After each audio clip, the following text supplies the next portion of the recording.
Pada kesempatan kali ini akan presentasi tentang ada tiga kelompok yang nantinya akan dipresentasikan kelompok 4, 5, dan 6. Untuk mempersingkat waktu, kelompok 4 silakan bisa dimulai sekarang.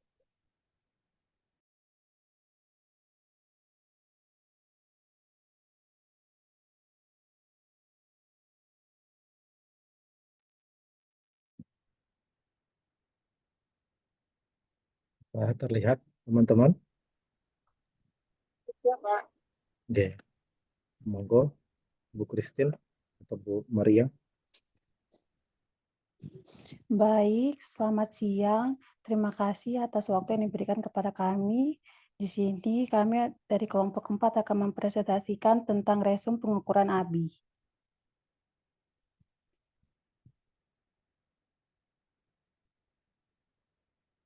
Lanjut. Yang pertama ada pengertian.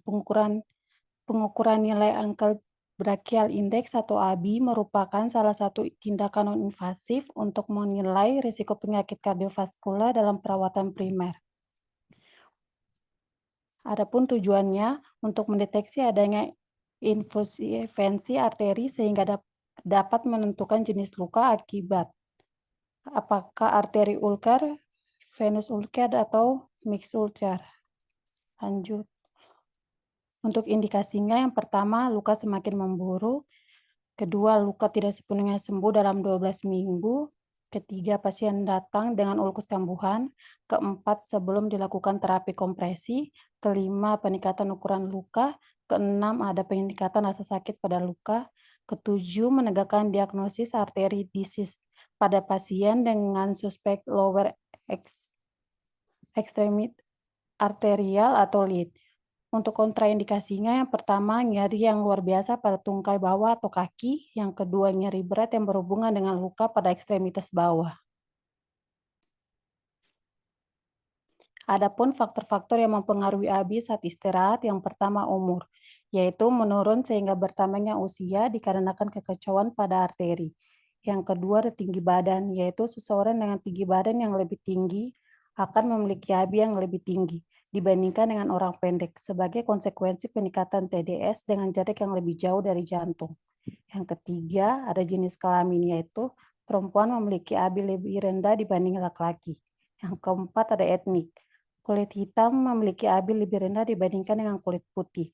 Untuk prosedurnya, yang pertama mencuci tangan, yang kedua menyiapkan simple handheld vascular Doppler, ultrasound, probe, dan tensimeter. Yang ketiga, menyampaikan maksud dan tujuan kepada klien. Yang keempat, melakukan pemeriksaan ABI. Untuk melakukan pemeriksaan ABI yaitu ada dua. Yang pertama brachialis. Yang pertama, tempatkan di lengan pasien. Yang kedua, palpasi arteri brachialis dan oleskan gel ultrasound pada tempat tersebut. Yang ketiga, dengan menggunakan probe Doppler atau arahkan pada sudut sekitar 45 derajat, carilah sinyal arteri brachialis dan kembangkan manset sehingga sinyal tersebut menghilang. Yang keempat, kempeskan manset perlahan atau pada kecepatan 2 sampai 3 mmHg per detik sampai sinyal muncul kembali dan catat tekanan brachial ini. Yang kelima, bersihkan gel ultrasound dari lengan pasien dan ulangi prosedur yang sama pada lengan yang lainnya. Untuk yang kedua ada ankle. Yang pertama, tempatkan manset di betis di atas malleolus pasien, pastikan bahwa setiap ulkus yang ada di daerah ini sudah dibalut. Yang kedua, palpasi denyut arteri dorsalis pedis atau di antara tulang metatarsal 1 dan 2, atau denyut arteri tibialis anterior atau di titik tengah di antara malleolus. Yang ketiga, oleskan gel ultrasound di tempat ketika arteri terpalpasi atau jika tidak dapat mempalpasi arteri, oleskan gel di tempat arteri seharusnya dapat terpalpasi. Yang keempat, dengan menggunakan probe Doppler, carinya sinyal arteri dorsalis pedis atau arteri tibialis anterior, lalu kembangkan manset hingga sinyal tersebut menghilang. Yang kelima, Catat tekanan arteri dorsalis pedi 1 dp atau tibialis anterior atau TA seperti ketika mencatat tekanan brachialis. Yang keenam, bersihkan gel ultrasound dari tungkai pasien. Ulangi prosedur yang sama pada tungkai bawah lainnya untuk mendapatkan tekanan DP atau TA dan TP. Untuk hasilnya, AB atau dalam kurung kiri atau kanan sama dengan tekanan darah sistolik angkel tertinggi dibagi tekanan darah sistolik brachialis tertinggi. Untuk interpretasi nilai APBI, di PO found-nya kurang dari 0,5, 0,5 sampai 0,8, lebih dari 0,8, lebih dari 1,2. Untuk keterangannya, lebih dari 1,2 itu kaku atau klasifikasi pembuluh darah, 0,5 sampai 1,2 itu normal, kurang dari 0,9 itu iskemi, kurang dari 0,6 iskemi berat. Demikian presentasi dari kelompok kami. Terima kasih.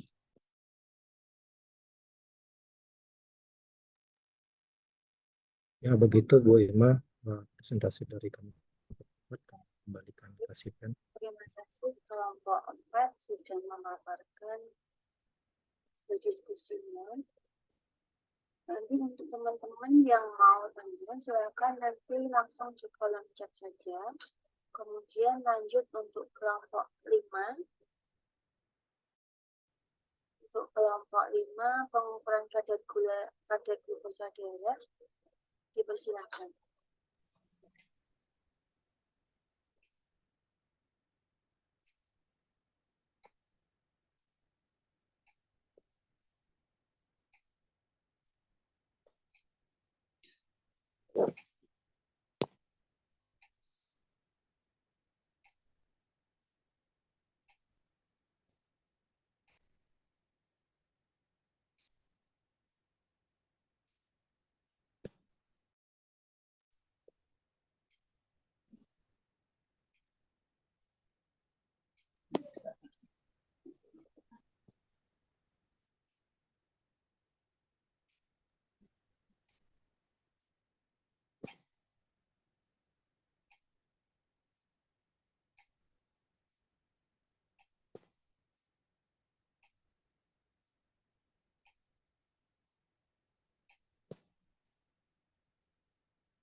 Kelompok 5, apakah sudah siap?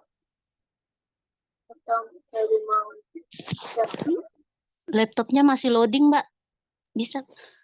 Oh ya. Dibuat. Kelompok 6 dulu kan?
Sudah terlihat, Mbak? Terlihat, Mbak, cuman belum terbuka.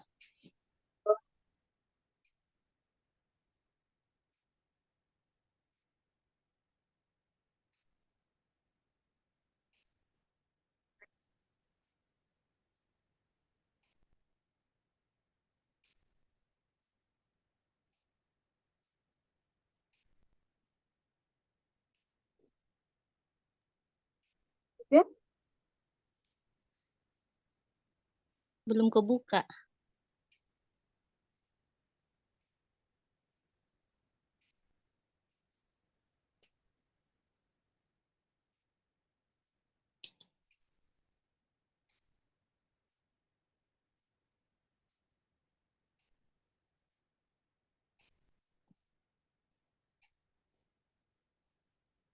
Oke, sudah, Mbak. Baik, terima kasih atas waktu dan kesempatannya. Kami dari kelompok 5, yaitu pengukuran kadar glukosa darah, anggota terdiri dari Mbak Ayuni Indah Dewi Lestari, Mbak Hotmiati Pakpahan, Elviana Sembagawe, saya sendiri, dengan Mbak Anissa Febriani Pakpahan. Next.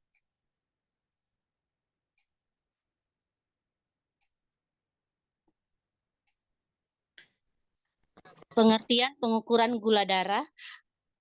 Cek gula darah adalah prosedur medis yang bertujuan untuk mengukur kadar gula glukosa dalam darah. Caranya dengan mengambil sampel darah dari ujung jari menggunakan alat khusus. Seseorang memiliki kadar gula darah tinggi jika angkanya melebihi 130 mg per desiliter sebelum makan atau 180 mg per desiliter 1-2 jam setelah makan. Gejala biasanya tidak muncul hingga kadar gula lebih dari 250 mg per desiliter. Jenis-jenis pengukuran gula darah.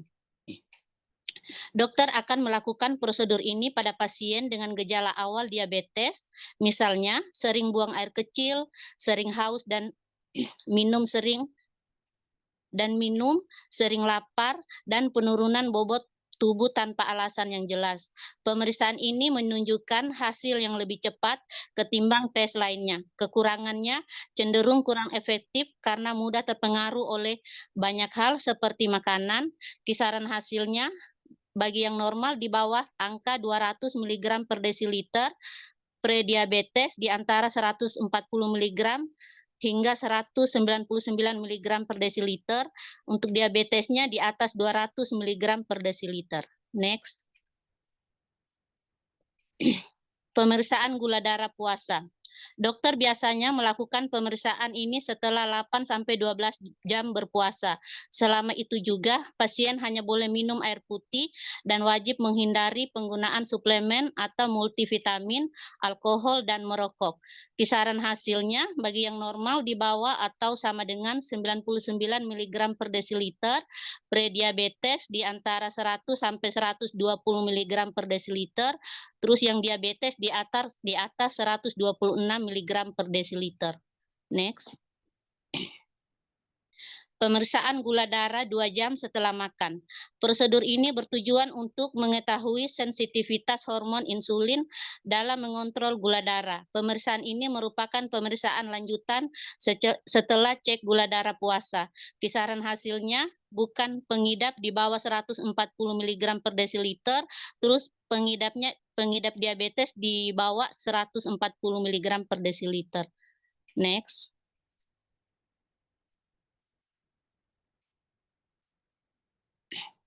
Tes toleransi glukosa oral atau TTGO. Pertama-tama pasien akan berpuasa selama 8 jam sebelum pemeriksaan. Setelah itu mereka akan meminum cairan glukosa sebanyak 75 mg. Selanjutnya dokter akan melakukan pemeriksaan TTGO 2 jam setelahnya. Kisaran hasilnya normalnya di atas atau sama dengan 140 mg per desiliter, prediabetes di antara 140 sampai 199, diabetesnya di atas atau sama dengan 200 mg per desiliter. Next. Pemeriksaan hemoglobin, prosedur ini bertujuan untuk mengukur rata-rata kadar gula darah dalam 3 bulan terakhir. Gunanya adalah mengevaluasi efektivitas pengobatan diabetes dan mendiagnosis diabetes mellitus. Hasilnya akurat dan tidak terpengaruh oleh perubahan kadar gula darah sementara. Dokter tidak dapat melakukan pemeriksaan jika pengidap baru menunjukkan gejala diabetes kurang dari 2 bulan. Kisaran hasilnya normalnya di bawah 5,7%, prediabetesnya di antara 5,7 sampai 6,4%, diabetesnya di atas atau sama dengan 6,5%. Next. Tujuan dan manfaat cek gula darah. Salah satu tujuan dan manfaat belum Mbak lagi. Oke. Salah satu tujuan dan manfaat utama cek gula darah adalah mengetahui kadar gula normal pada pengidap diabetes. Jika terpantau normal, pengidap dapat mengetahui bahwa perawatan yang mereka lakukan berjalan baik. Berikut ini manfaat lain dari cek gula darah.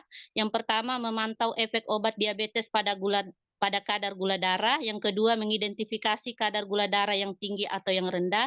3, melacak kemajuan dalam mencapai tujuan keperawatan secara keseluruhan. Yang kelima, mempelajari bagaimana pola makan dan olahraga dapat mempengaruhi kadar gula darah. Yang keenam, memahami bagaimana faktor lain seperti penyakit atau stres dapat mempengaruhi kadar gula darah. Next. Kapan waktu yang tepat untuk cek gula darah? Yang pertama, diabetes tipe 1. Pada pengidap diabetes tipe 1, maka perlu memantau gula darah saat sebelum makan atau ngemil. Yang kedua 2 hingga 3 jam setelah makan. Yang ketiga, sebelum tidur. Kedua, diabetes tipe 2, pemeriksaan dianjurkan sebelum makan dan sebelum tidur. Jika kamu melakukan beberapa kali suntikan harian, selain itu pengidap perlu melakukan sebelum sarapan, sebelum makan, atau sebelum tidur. Next. Gula darah yang tinggi, menurut American Diabetes Association, ada seorang yang harus memeriksa kadar gula darah jika mengidap diabetes dan merasa semakin haus serta keinginan buang air kecil lebih sering. 4, gula darah rendah, ada juga merekomendasikan agar kamu harus memeriksa kadar gula darah jika merasakan salah satu dari gejala berikut. A, tubuh terasa goyang, berkeringat atau kedinginan, suasana hati terasa jengkel atau tidak sabar, bingung, pusing, lapar dan mual, mengantuk, mati rasa pada bibir atau lidah, tubuh terasa lemah, suasana hati sedang marah, keras kepala atau sedih. Next. Kehamilan. Beberapa ibu hamil mengalami diabetes gestasional. Kondisi tersebut terjadi ketika hormon mengganggu cara tubuh menggunakan insulin. Gangguan ini dapat menyebabkan penumpukan gula di dalam darah. Next. Prosedur cek gula darah. Sebelum prosedur, beritahu dokter tentang obat yang sedang kamu gunakan, termasuk obat resep, obat bebas resep, dan suplemen herbal. Berhenti minum obat tertentu atau mengubah dosis obat sebelum melakukan tes untuk sementara. Hindari stres dan berat karena dapat berat badan dan karena dapat menyebabkan peningkatan glukosa darah sementara. Beritahu dokter jika baru saja menjalani operasi, mengalami trauma, dan mengidap serangan jantung. Next. Saat prosedur, cuci tangan hingga bersih dan gunakan sarung tangan medis, nyalakan glukometer dan masukkan strip pengujian ke dalam alat, pasang jarum steril ke dalam alat, yaitu lancet pen, bersihkan ujung jari dengan tisu alkohol, dan biarkan sampai kering, pijak ujung jari agar darah terkumpul di area tersebut, kemudian tusuk dengan lancet pen, teteskan darah ke strip pada glukometer, tekan jari dengan tisu alkohol agar perdarahannya berhenti. Next. Setelah prosedur, hasil analisis glukosa akan tercatat di glukometer dan waktu beberapa detik. Rentang normal gula darah seorang berkisar di bawah 200 mg per desiliter dan di atas 70 mg per desiliter. Jika pasien memiliki kadar gula darah yang lebih rendah atau lebih tinggi, dokter akan melakukan metode penanganan yang sesuai. Prosedurnya sesuai dengan kondisi dan intensitas keparahan gangguan. Terima kasih. Kami kembalikan ke Stephen. Dari kelompok 5 untuk presentasinya pengukuran kadar gula darah. Untuk teman-teman yang ingin bertanya silakan di kolom chat. Kemudian selanjutnya untuk kelompok 6 senam kaki diabetik bisa disiapkan. Oh, belum bisa.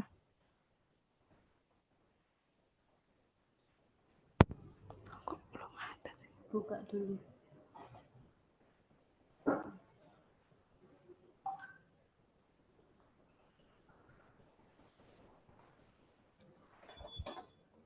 Kelihatan belum? Assalamualaikum. Kami dari kelompok 6 akan mempresentasikan senam kaki diabetik. Kelompok 6 terdiri dari saya, Nafila Zulfa, Murtika Ayu Pertiwi, Rizky Putri Utami, dan Helen Lonia Weni Berry.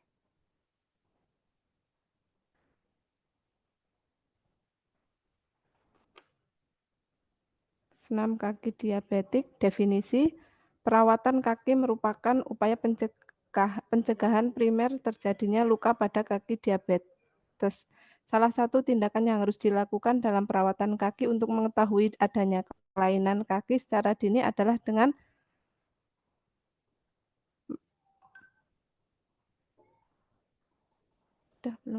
sudah terlihatkah? Belum terlihat ya? Selanjutnya Mbak, yang slide kedua belum tampak. Oh, ini sudah.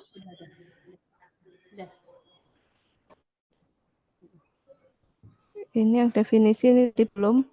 Latihan fisik ini sebaiknya disesuaikan dengan umur dan status kesegaran jasmani. Senam kaki adalah kegiatan atau latihan yang dilakukan oleh pasien diabetes mellitus untuk mencegah terjadinya luka dan membantu melancarkan peredaran darah bagian kaki.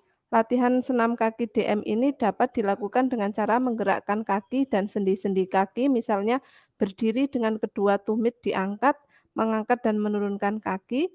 Gerakan dapat berupa gerakan menekuk, meluruskan, mengangkat, memutar keluar, atau ke dalam dan mencengkeram pada kaki-kaki jari. Tujuannya adalah memperbaiki sirkulasi darah, memperkuat otot-otot kecil, mencegah terjadinya kelainan bentuk kaki, meningkatkan kekuatan otot betis dan paha, mengatasi keterbatasan gerak sendi. Indikasi dan kontraindikasi, indikasinya yaitu senam kaki ini dapat diberikan kepada seluruh penderita DM dengan tipe 1 maupun 2, namun sebaiknya diberikan sejak pasien didiagnosa menderita DM sebagai tindakan pencegahan dini. Kontraindikasi, pasien mengalami perubahan fungsi fisiologis seperti dyspnea atau nyeri dada, orang yang depresi, khawatir atau cemas. Hal yang harus dikaji sebelum tindakan. Yang pertama, lihat keadaan umum dan keadaan pasien. Yang kedua, cek tanda-tanda vital sebelum melakukan tindakan. Yang ketiga, cek status respiratori. Yang keempat, perhatikan indikasi dan kontraindikasi dalam pemberian tindakan senam kaki tersebut. Yang keempat, kaji status emosi pasien. Susunan hati atau mood atau motivasi. Suasana hati. Prosedur pelaksanaan, persiapan alat, 2 kertas koran, kursi, jika tindakan dilakukan dalam posisi duduk, dan handscoon. Persiapan pasien, kontrak, waktu, tempat, dan tujuan dilaksanakannya senam kaki. Terus persiapan lingkungan, ciptakan lingkungan yang nyaman bagi pasien, jaga privasi pasien. Kemudian prosedur pelaksanaan, perawat cuci tangan jika dilakukan dalam posisi duduk, maka posisikan pasien duduk tegak di atas bangku dengan kaki menyentuh lantai.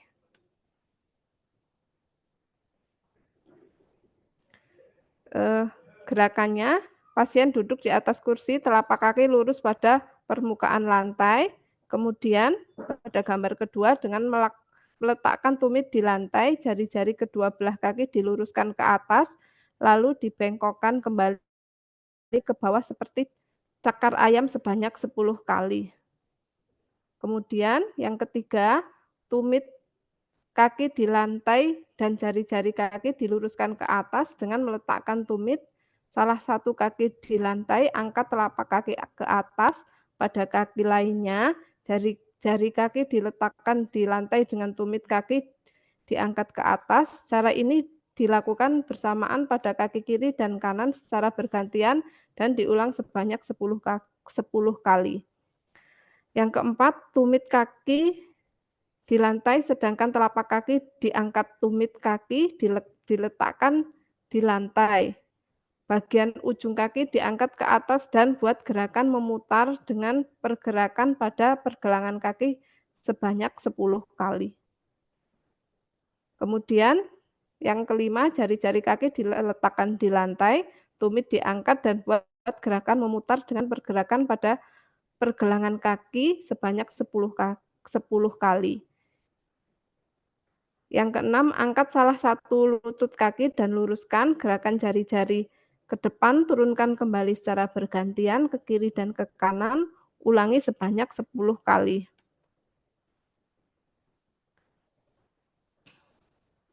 Yang ketujuh, letakkan sehelai koran di lantai, bentuk kertas itu menjadi seperti bola dengan kedua belah kaki, kemudian buka bola itu menjadi lembaran seperti semula menggunakan kedua belah kaki. Cara ini dilakukan hanya sekali saja, lalu robek koran menjadi dua bagian, pisahkan kedua bagian koran.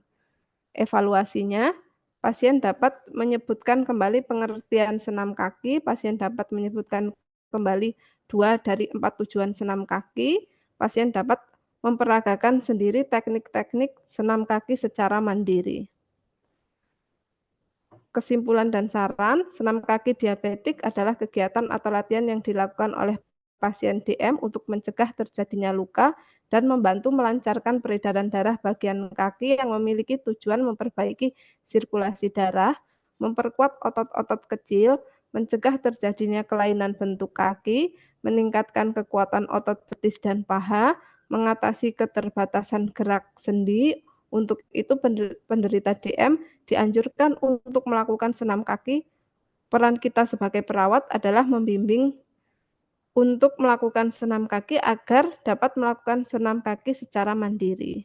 Saran dalam pembuatan makalah ini, kelompok kami masih jauh dari sempurna. Oleh karena itu, kami meminta kritik dan saran yang membangun. Terima kasih.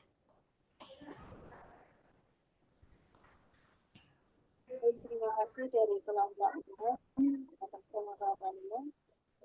Silakan teman-teman bagi yang mau bertanya, silakan di kolom chat atau langsung saja dipersilakan.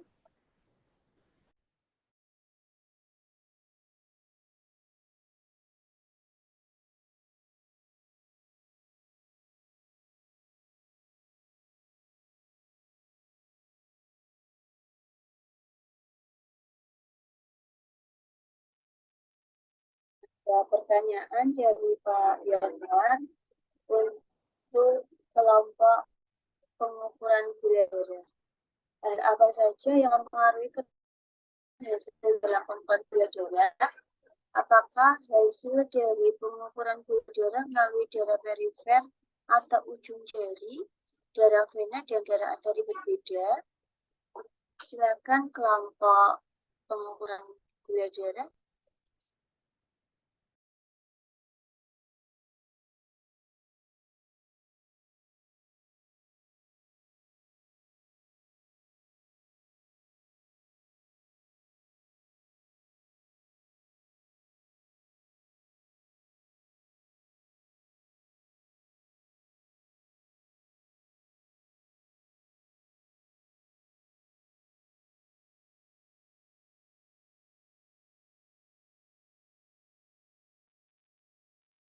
Atau mungkin teman-teman yang lain ada yang tanya lagi? Sambil menunggu jawaban dari kelompok pengukuran gula darah, silakan yang lain.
Jadi orang ini tidak tahu tulis.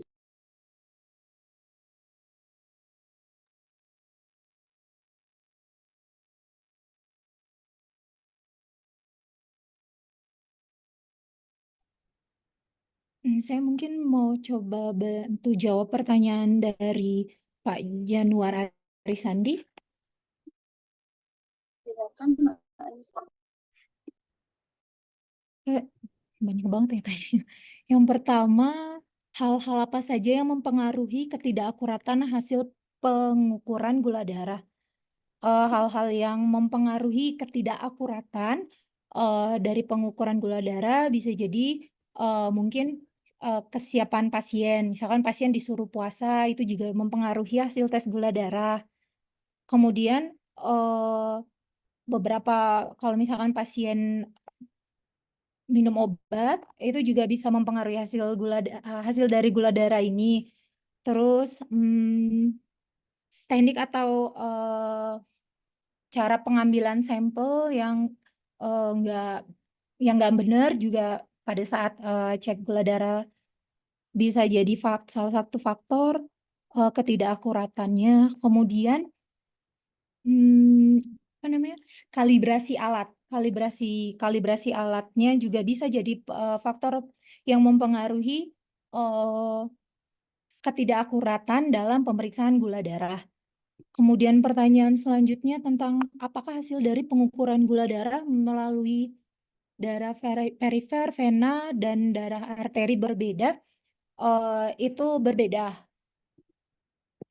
Karena pemeriksaan gula darah dari vena dan arteri itu akan memberikan hasil yang sedikit berbeda ya, bukan berarti berbeda jauh, sedikit berbeda karena darah dari arteri lebih banyak mengandung oksigen. Jadi pengukuran gula darah dari arteri atau vena itu bakalan lebih rendah daripada darah perifer. Untuk selanjutnya mungkin kelompok ada bisa bantu. Itu saja Pak Janu. Terima kasih atas jawaban dari Mbak Anissa. Gimana Pak Januar? Sudah puas jawaban Mbak Anissa? Atau mungkin Oke ada Bu, nah, tambahan? nanti sudah itu aja. Oke, terima kasih. Selanjutnya ada pertanyaan dari Pak Kristomi untuk kelompok senam kaki diabetik. Apakah ada pertimbangan khusus yang perlu diperhatikan saat melakukan senam kaki bagi penderita diabetes dengan kondisi kaki tertentu seperti neuropati atau ulkus? Monggo silakan dijawab untuk kelompok senam kaki diabetik.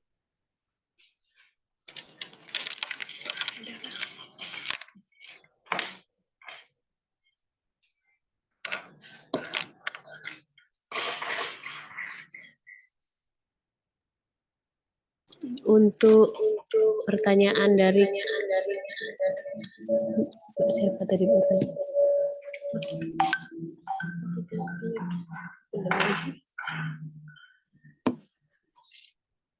Untuk pertanyaan kelompok 6, apakah ada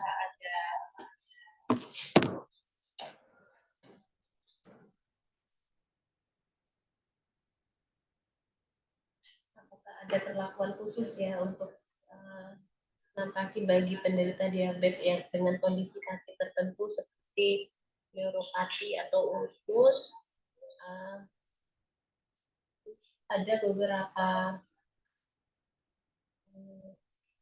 yang harus dilakukan, yaitu satu, dikonsultasikan dulu dengan dokter. Jadi sebelum memulai program senam kaki, konsultasi dengan dokter atau profesional medis yang berpengalaman. Terus untuk Maaf Mbak Mortika Ani, suaranya nyaring sekali.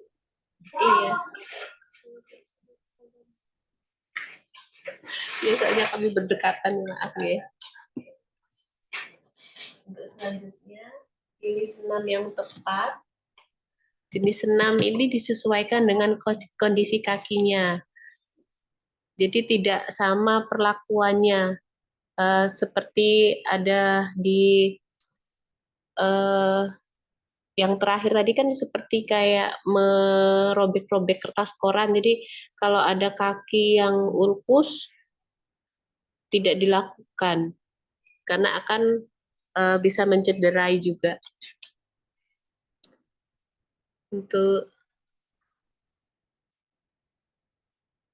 selanjutnya tuh juga kita harus memperhatikan kondisi luka kakinya juga.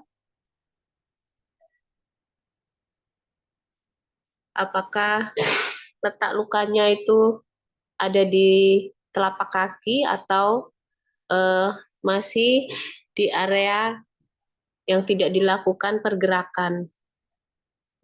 Ya, itu aja. Mungkin ada yang bisa menambahi lagi. Jadi intinya ada perlakuan khusus bagi penderita DM dengan luka seperti gangren. Ya, siap Bu. Terima kasih jawabannya. Oke, sama-sama Pak. Baik, terima kasih atas pertanyaan Pak Kusami dan jawaban dari kelompok yang mewakili Mbak Putra. Untuk selanjutnya ada pertanyaan dari Pak Redi untuk kelompok pengukuran gula darah. Assalamualaikum, izin bertanya untuk kelompok pengukuran gula darah, apakah korelasi waktu pemeriksaan yang disarankan untuk pengukuran gula darah dengan diabetes tipe 1 dan diabetes tipe 1 dan tipe 2 untuk kelompok pengukuran gula darah? Silakan untuk menjawab pertanyaan.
apakah sudah ada jawaban dari pertanyaan Pak Reddy untuk kelompok pengukuran gula darah?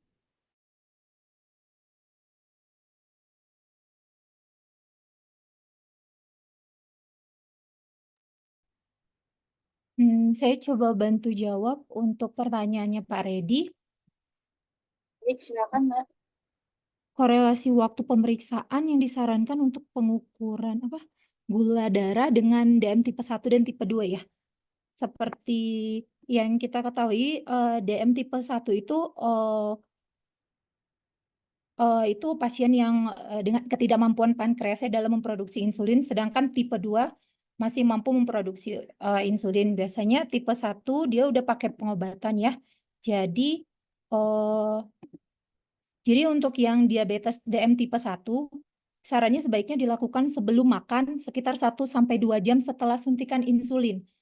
Dan 1-2 jam setelah makan untuk memantau respon tubuh terhadap si insulinnya ini untuk memantau respon tubuh terhadap insulin ini. Terus bisa juga dilakukan sebelum tidur. Kemudian kalau misalkan pasien lagi penderita DM tipe 1 lagi nggak enak badan, bisa juga buat cek gula darah untuk tahu ada gejala hipoglikemi atau hiperglikemi. Terus untuk tipe 2 disarankan, ini kan biasanya pasien yang belum tentu dengan obat ya. Kalau yang tipe 2, jadi disarankan sebelum makan, dilakukan sebaiknya sebelum makan pagi dan sebelum makan malam untuk memeriksa kadar gula darah sebelum asupan makanan. Kemudian bisa juga 1-2 jam setelah makan. Bisa juga dilakukan secara teratur bagi penderita diabetes tipe 2 yang menggunakan obat.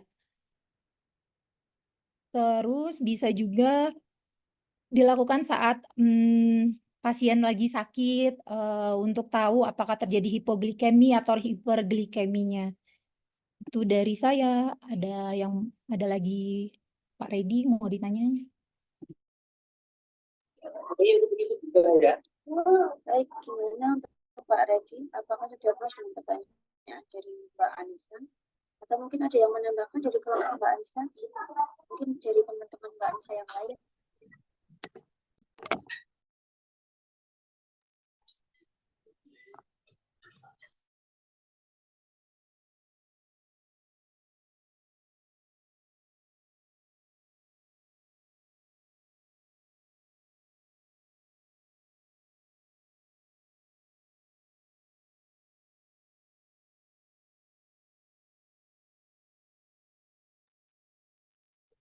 Reddy sudah puas dengan jawaban dari kelompok? Oke, terima kasih jawabannya Bu Anissa. Kalau saya dengar mungkin pemaparannya ternyata hampir sama mungkinnya pemeriksaan antara DM tipe 1 dan DM tipe 2. Kalau tadi dibilang ada DM tipe 2 belum obat, kadang yang DM tipe 2 dengan obat juga kan sebetulnya malah di premilnya itu malah before meal sama kadang jadi sampai after meal juga, dan lebih ketat juga sebetulnya kadang kalau DM tipe 2 juga. Mungkin ada kalanya tergantung pasiennya juga mungkinnya, kalau dia udah kemungkinan ke kronis mungkin pemeriksaannya kan meskipun DM tipe 2 lebih banyak juga. Itu aja sih mungkin. Ya sih hampir sama dulu.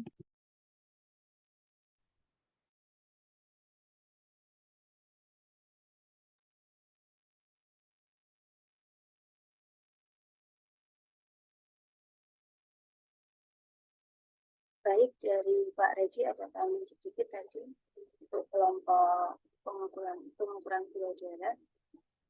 Mungkin ada pertanyaan lagi dari teman-teman atau sudah cukup pertanyaan? Saya kembalikan ke Bu Rosalina.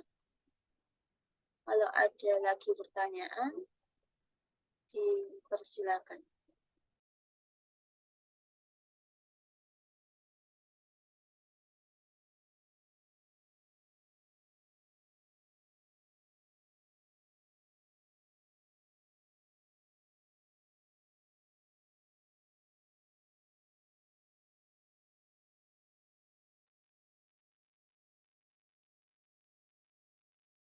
Baik. Terima kasih untuk Bapak Ibu yang sudah mempresentasikan prosedur ya. 3 prosedur tadi terkait dengan pengukuran ankle brachial index dan pengukuran kadar glukosa darah, kemudian senam kaki diabetik ya. Tadi beberapa pertanyaan sudah terjawab nih. Jawab Bu, mungkin Bu Rosalina bisa menyampaikan. Ya, oke, baik. Tadi terkait dengan glukosa darah. Apa saja yang mempengaruhi ketidakakuratan hasil pemeriksaan glukosa darah? Apakah hasil glukosa darah perifer, ujung jari, darah vena, dan arteri berbeda? Kemudian yang untuk senam kaki diabetik,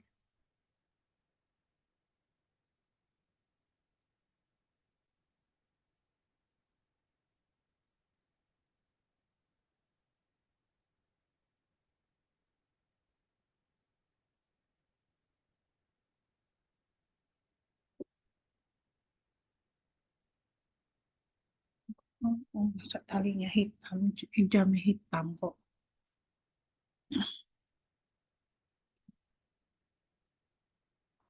Baik, untuk saya jawab dari bawah dulu ya. Untuk Pak Redi Mardiansah itu tadi korelasi waktu pemeriksaan gula darah yang disarankan untuk pengukuran glukosa darah diabetes tipe 1. Kalau secara garis besar kita lihat bahwa untuk pemeriksaan glukosa darah itu kan hanya ada pemeriksaan glukosa darah sewaktu, kemudian pemeriksaan glukosa darah puasa, kemudian pemeriksaan glukosa darah 2 jam postprandial ya, kemudian ada lagi tes untuk toleransi glukosa. Jadi kalau kita lihat yang umum digunakan untuk mengecek kadar glukosa darah kan 3 tadi, ya, GDS, GDP, sama 2 jam postprandial. Sama satu lagi biasanya yang suka digunakan itu adalah pengukuran HbA1c. Ya. Nah, untuk pemeriksaan kalau waktu saya rasa tidak ada ketentuan khusus ya untuk kalau DM tipe 1 harus seperti ini, DM tipe 2 harus seperti ini. Saya rasa tidak ada ketentuan khusus. Hanya ketentuan khusus itu tentunya kalau pemeriksaan glukosa darah puasa itu pasien dianjurkan untuk berpuasa terlebih dahulu paling tidak 8 jam gitu. Tidak mengkonsumsi karbohidrat ya, yang diperbolehkan misalnya hanya mengkonsumsi air putih. Kemudian kalau untuk glukosa darah sewaktu ya sewaktu artinya tidak memperhatikan batasan waktu kapan-kapan itu bisa pemeriksaan ini bisa dilakukan. Kemudian kalau glukosa darah 2 jam postprandial berarti ini adalah pemeriksaan glukosa darah yang dilakukan 2 jam sesudah makan. Nah, kenapa harus 2 jam sesudah makan?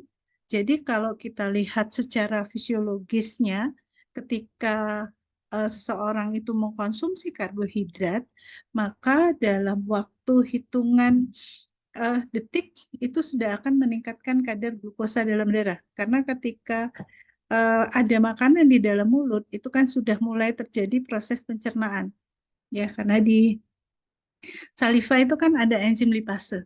Ya, jadi ketika amilase, ketika makanan sudah masuk ke dalam mulut, maka sudah ada proses pencernaan karbohidrat, maka ini akan menyebabkan peningkatan kadar glukosa darah sampai dengan 2 jam ke depan.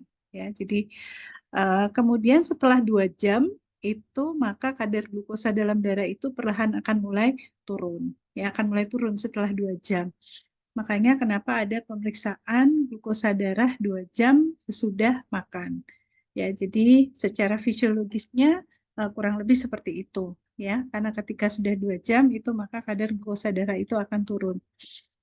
Jadi kalau saya sih menyimpulkan bahwa tidak ada batasan atau waktu ya yang direkomendasikan kapan seseorang harus melakukan pemeriksaan glukosa darah ya, selain ketentuan-ketentuan yang umum tadi yang sudah ditetapkan bahwa kalau pemeriksaan glukosa darah puasa itu harus puasa dulu paling tidak minimal 8 jam. Kemudian kalau glukosa darah 2 jam postprandial itu berarti pengukuran glukosa darah 2 jam sesudah makan. Eh, Kemudian kalau untuk pemeriksaan HbA1c, ya, HbA1c atau hemoglobin salisilat ini adalah menunjukkan rata-rata atau prosentase kadar glukosa darah selama 3 bulan, 2 sampai 3 bulan sebelumnya, ya. Eh, jadi satuannya kan prosentase ya untuk HbA1c itu. Nah, HbA1c itu yang menunjukkan kadar glukosa darah seseorang penderita itu yang lalu, ya, 2 sampai 3 bulan sebelumnya. Sebenarnya pemeriksaan HbA1c ini efektif digunakan untuk menjadi evaluasi atau sebagai dasar, sebagai bahan untuk melakukan evaluasi bagaimana pengelolaan diabetes mellitus penderita tersebut, ya. Karena kalau orang cek glukosa darah sewaktu, apalagi ya kalau glukosa darah puasa itu kan masih bisa di ya kalau puasa sih mungkin masih lebih ini ya, hasilnya lebih valid ya. Kalau gula darah sewaktu itu kan bisa diatur, artinya kalau seorang penderita diabetes misalnya dia mau kontrol, mungkin ya dia nggak makan dulu supaya kadar glukosa darahnya itu ketika pemeriksaan itu hasilnya bagus ya, atau mungkin berapa hari sebelum dilakukan pemeriksaan itu makanannya sudah mulai diatur, kan bisa seperti itu. Tapi kalau HbA1c karena ini melihat riwayat lalu gitu, ini kan nggak bisa dimanipulasi ya, dimanipulasi. Jadi itu menunjukkan betul-betul bagaimana pengelolaan kadar glukosa, menunjukkan bagaimana pengelolaan diabetes pada seorang pasien. Nanti dijadikan sebagai bahan untuk melakukan evaluasi dari pengelolaan DM pada pasien. Gitu. Kemudian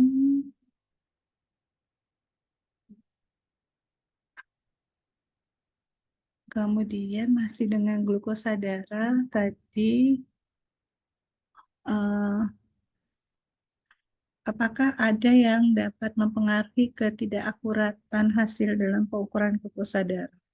Ya, mungkin yang dapat berpengaruh terhadap akurasi dari pemeriksaan glukosa darah kalau kita dengan menggunakan glukometer ya, itu tentunya alatnya sendiri itu dapat berpengaruh terhadap hasil dari pemeriksaan glukosa darah. Ya, kemudian untuk pemeriksaan glukometer ini tidak bisa kita jadikan dasar untuk menetapkan apakah seseorang itu menderita DM atau tidak, ya.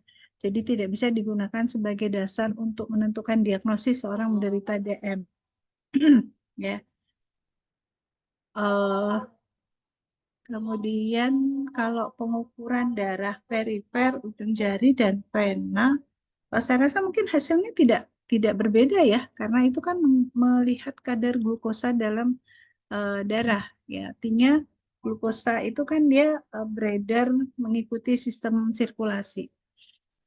Setahu saya sih begitu. Jadi kalau menurut saya tidak ada perbedaan antara kadar glukosa darah vena dengan kadar glukosa darah arteri, ya, dan darah perifer. Ya. Kalau hanya mungkin ya, kalau hasilnya sih kalau menurut saya tidak ada perbedaan.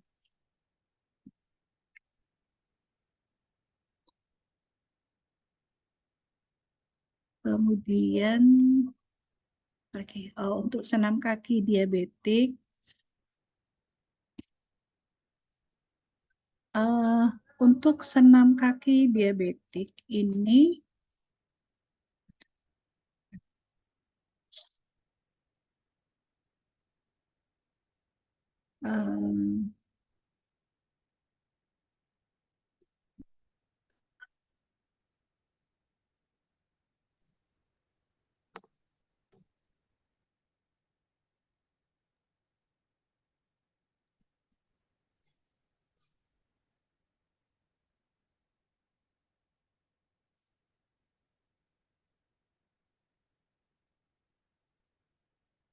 Saya bisa share screen nggak?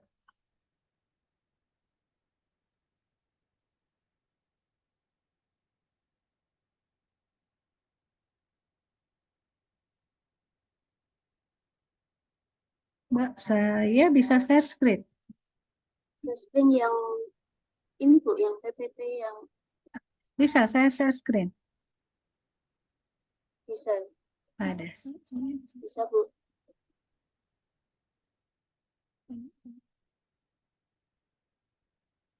Dengar nggak? Kelihatan? Kelihatan Bu. Kelihatan, Bu. Suaranya terdengar? Belum terdengar suaranya, Ya, Bu. suara belum. Bu. Sudah. Oh, sebentar.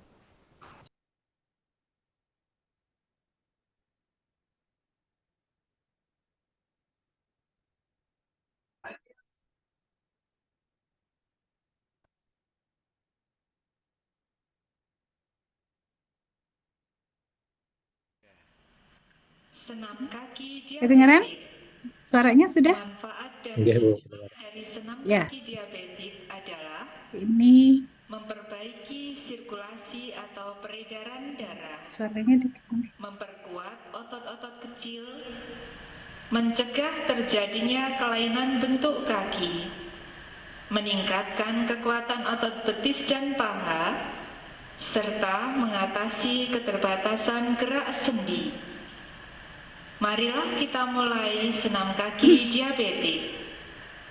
Silakan duduk tegak di kursi dengan tidak bersandar pada sandaran kursi. Kemudian kita mulai gerakan senam kaki. Langkah pertama, letakkan tumit di lantai, angkat ujung kaki, kemudian gerakkan jari-jari kaki mencengkeram ke bawah seperti membentuk cakar ayam. Lalu luruskan kembali ke atas. Lakukan sebanyak 10 kali. Kita mulai. Tadi itu udah beres belum? 1, 2, 3, 4, 5, 6, 7, 8, 9, 10. Letakkan ujung kaki dan rileks. Langkah kedua, tumit tetap diletakkan di lantai. Angkat ujung kaki, kemudian letakkan ujung kaki. Angkat tumit, kemudian turunkan tumit kembali. Membentuk seperti jungkat-jungkit. Lakukan sebanyak 10 kali. Kita mulai. 1, 2, 3, 4, 5, 6, 7, 8, 9, 10. Letakkan kedua kaki dan rileks.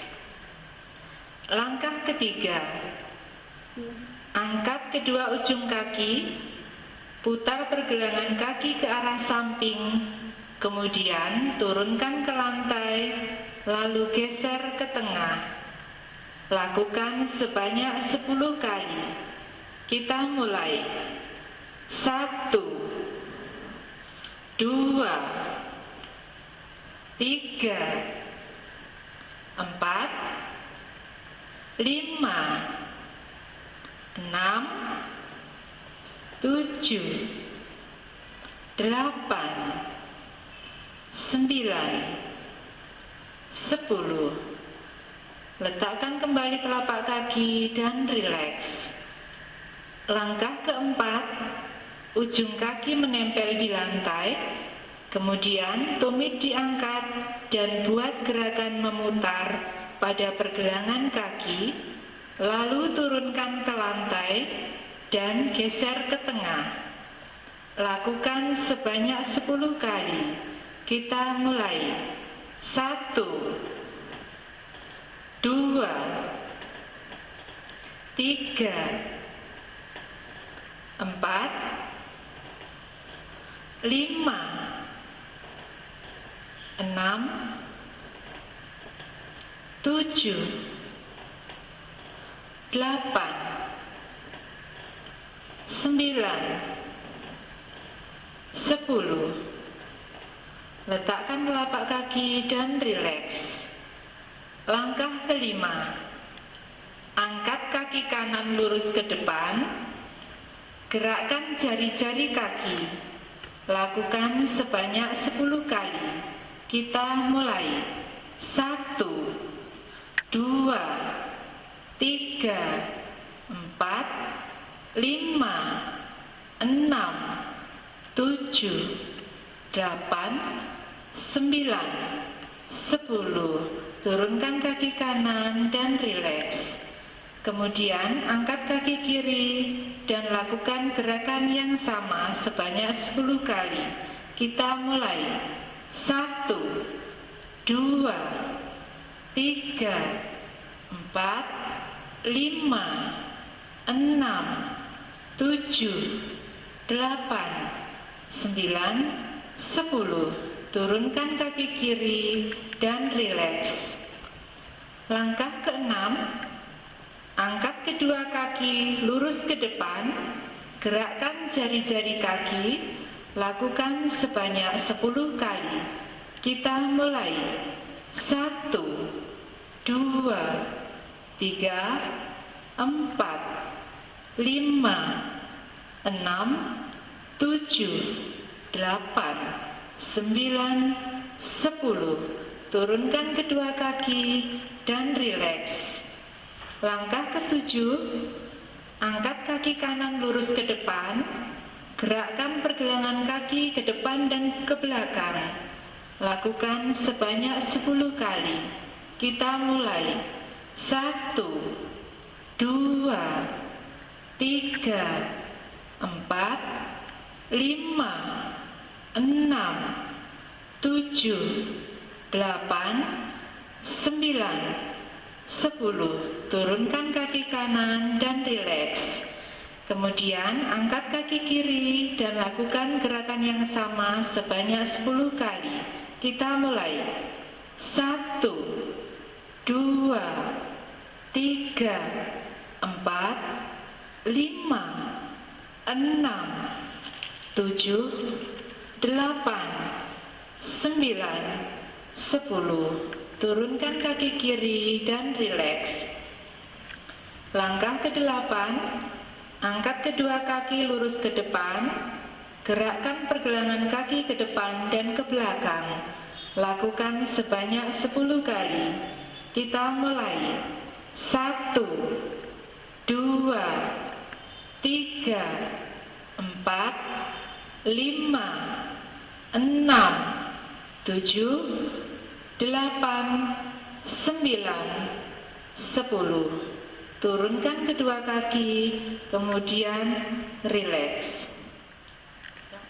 Langkah ke-9, angkat kaki kanan lurus ke depan, kemudian putar kaki pada pergelangan kaki, buat gerakan di udara, menuliskan angka 0 sampai dengan 9. Kita mulai.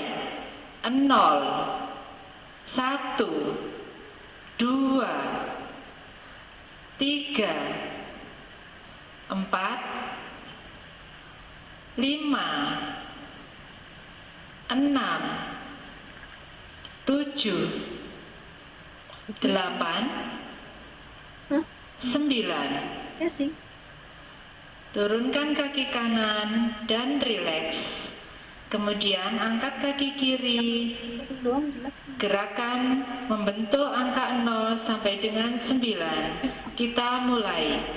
0, 1, 2, 3, 4, 5, 6, 7, 8, 9. Turunkan kaki kiri dan rileks. Langkah ke-10, letakkan selembar koran di lantai. Kemudian bentuk koran tersebut membentuk sebuah bola dengan kedua kaki.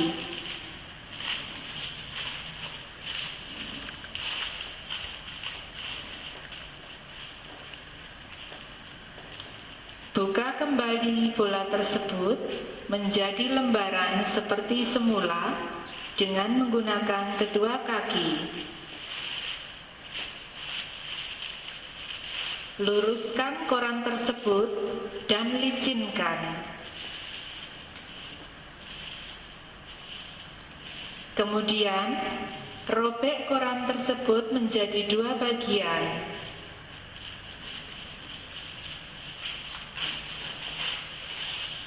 Pisahkan kedua bagian koran tersebut. Pada koran satunya, sobek koran tersebut kecil-kecil dengan kedua kaki.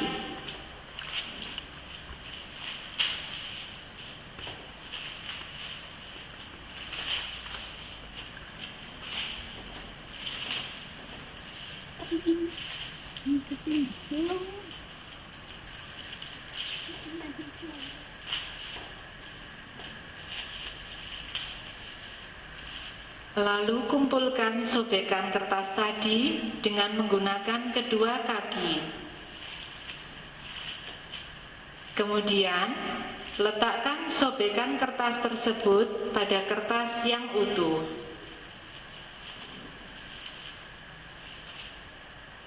Bungkus semuanya dengan kedua kaki membentuk sebuah bola.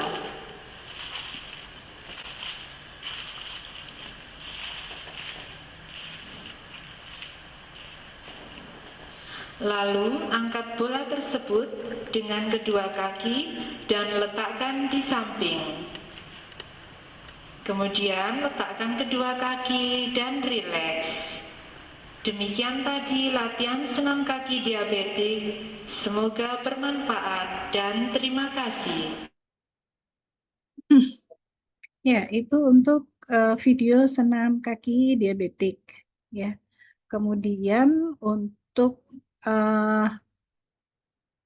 pertimbangan yang perlu dilakukan saat melakukan senam kaki, ya pada dasarnya senam kaki ini kan sangat mudah dilakukan, ya dianjurkan untuk melakukannya itu paling tidak sehari 2 kali, ya senam kaki ini bisa sebenarnya tidak hanya untuk pasien diabetes ya, tapi senam kaki ini juga bisa dilakukan oleh penderita hipertensi, ya.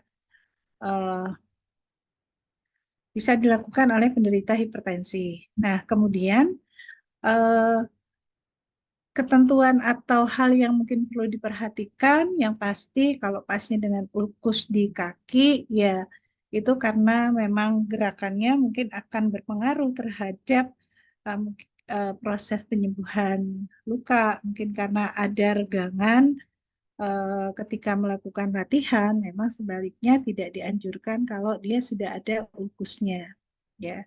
Kemudian yang perlu diperhatikan juga kalau pasien dalam kondisi tekanan darah yang tinggi itu juga harus hati-hati karena setiap pergerakan itu kan akan menyebabkan terjadinya kontraksi otot. Nah, kalau terjadi kontraksi otot itu dia akan mempengaruhi sistem sirkulasi karena dia akan menjepit pembuluh darah ya. Nah, ini resikonya itu salah satunya adalah dapat mempengaruhi tekanan darah. Jadi kalau dalam krisis hipertensi ya sebaiknya memang tidak dilakukan ya. Jadi senam kaki ini kan sebenarnya tujuannya adalah untuk memperkuat otot-otot kecil ya, otot-otot kecil yang ada di kaki, memperkuat otot betis, memperkuat otot paha, serta meningkatkan sirkulasi, kemudian mencegah terjadinya kekakuan. Nah, tujuan utamanya sebenarnya adalah untuk mencegah terjadinya peripheral arterial disease ya, atau penyakit arteri perifer ya, penyakit arteri perifer. Ini kenapa senam kaki ini harus dilakukan ya. Nah, kemudian tadi terkait dengan ABI ya.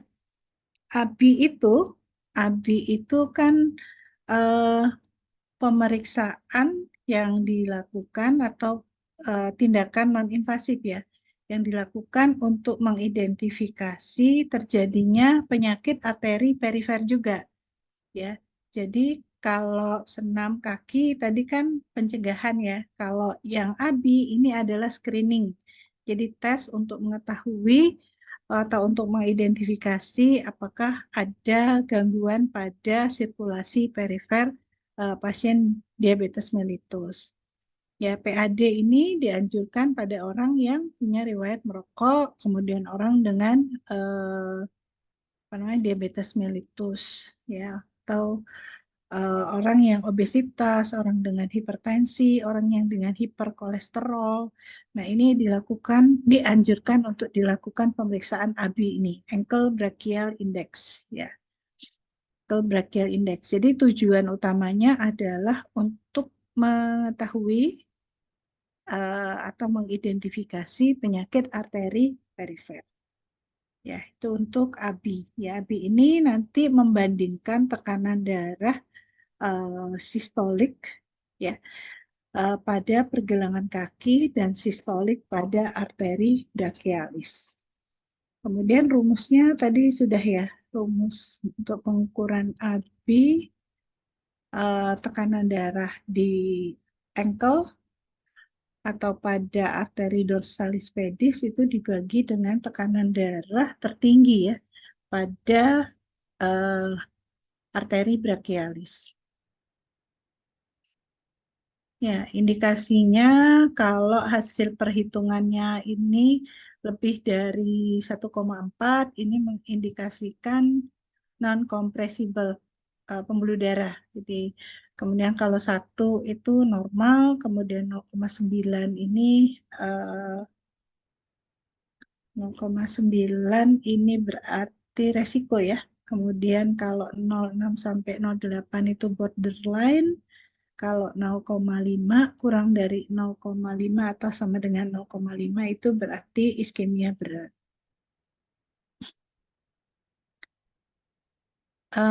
Itu mungkin yang bisa saya tambahkan. Nanti videonya saya kirimkan. Yang tadi, yang senam kaki diabetik. Kemudian Bapak Ibu untuk, kan ini ada ujian praktikumnya nggak? Ada ujian praktikumnya nggak? Nanti Bapak Ibu saya minta untuk membuat senam kaki saja. Membuat video senam kaki diabetik. Nanti bisa dikumpulkan di email ini untuk nilai. Ada prakteknya nggak sih Bu? Ada nilai ujian prakteknya nggak? Kalau di RPS kayaknya nggak ada, Bu. Oh, nggak ada? Oh iya. Nggak ada. Nanti coba saya tanyakan Bu Farida dulu apakah ada ujian prakteknya atau enggak. Atau 3 SKS itu teori semua? Kalau nggak salah teori semua, Bu. Atau mungkin di Bu Rosalina bisa tanyakan ke Bu Farida. Ah ya, nanti coba saya tanya, saya klarifikasi. Setahu saya sih 21 ya. 2 teori, 1 praktikum.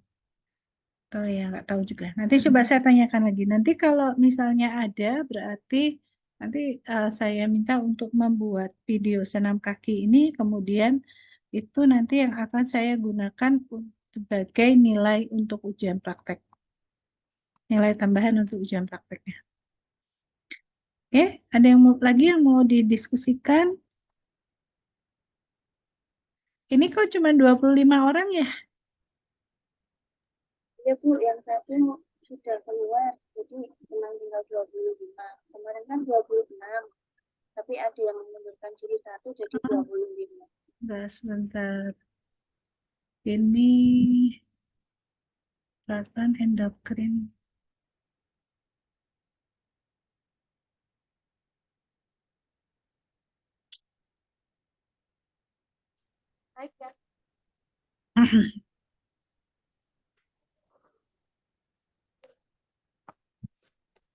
Ini pertemuan keberapa nggih?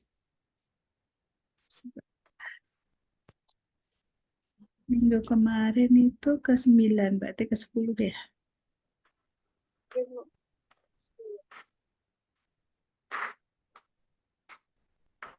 Oh ya.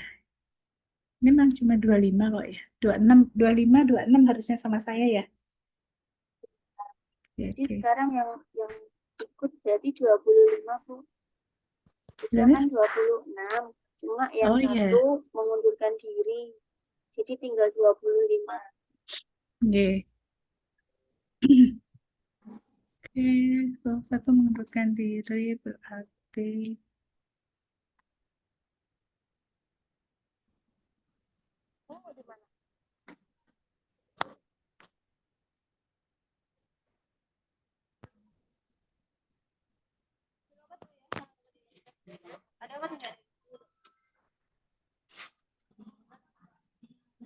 Ini perlu.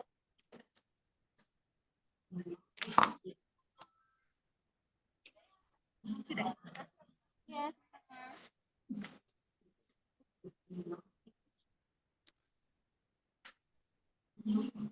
Kenapa? Di situ dulu.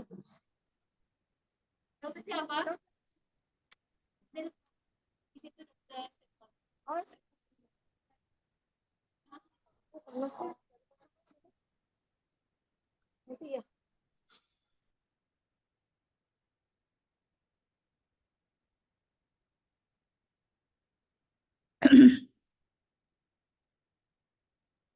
baik, kalau nggak ada lagi yang ditanyakan, saya rasa cukup ya. Nanti Bu, untuk boleh bertanya, Bu? silakan. Bukan tadi Ibu jelaskan ya untuk pemeriksaan di ujung jari dengan apa untuk pemeriksaan vena ataupun arteri ya sama. Tapi Bu secara pelaksanaannya biasanya kalau kita cek menggunakan glukometer anggaplah 85 kemudian kita kasihkan ke labnya darahnya ke lab. Nah itu berbeda sih Bu, nggak persis sama gitu maksudnya. ya. Apakah maksudnya sama di situ? Seperti apa Bu? Ya, artinya mungkin ada perbedaan ya Pak, tapi kan tidak signifikan ya perbedaannya ya. Hasilnya itu kan tidak terlalu signifikan ya. Iya Kalau betul sih Bu, ya nggak kan? terlalu signifikan. Ya. Ya, artinya ya mungkin kalau ya memang lebih akurat sih kalau kita melakukan pemeriksaan di vena atau di arteri ya. Tapi kan tidak hasilnya itu kalau menurut saya tidak terlalu signifikan yang menyebabkan itu menjadi berbeda gitu loh. Gitu mungkin Pak. Oke, baik Bu. Terima kasih. Ya, ada lagi? Monggo kalau masih ada yang mau disampaikan.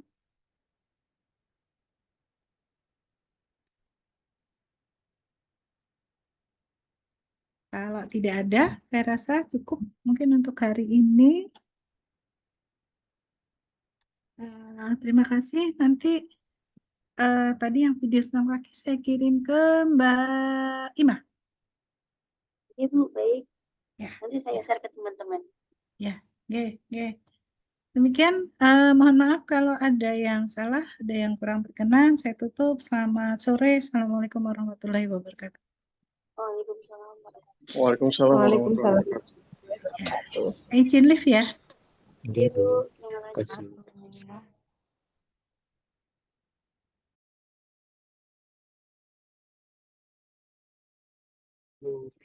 Head up.